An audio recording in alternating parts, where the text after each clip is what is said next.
A law passed almost 100 years ago at the splendid State House in New Hampshire dictates this should always be the place for America's first primary, and that's why it's so important. The politicians come here through the snow and the chill of a northeast winter to woo the voters. They know decisions here spread through the country.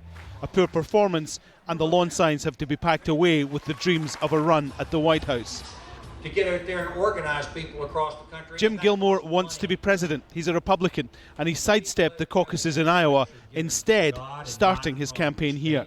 Iowa, as wonderful as the people are, have a very difficult process to participate in. And that's a place that can actually destroy candidacies. And it did destroy 4. Instead, I'm here in New Hampshire to start my campaign because this is a direct vote of the direct people in this state. It doesn't matter about the weather, it doesn't matter about the long hours. If you're a presidential candidate in New Hampshire, you have to put in the effort. And if the people here don't like it, then this is where your campaign will end.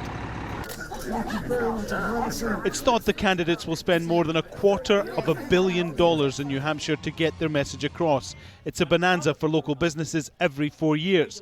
But there's a concern that this place is not representative of the US as a whole. It's overwhelmingly white, it has fewer new immigrants, it has higher home ownership rates than the rest of the country. It vets the candidates for an America that looks much different.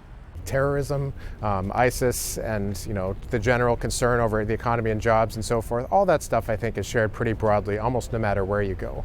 But the first 2 primaries don't really have a lot of concerns with things like urban issues or race or some of the things that you'd find being more concerning if you were in Michigan or South Carolina.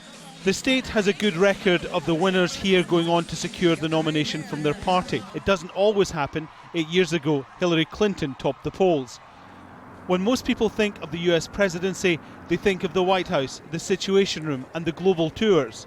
But before all that comes the breakfasts, the meetings and the engaging with voters in New Hampshire.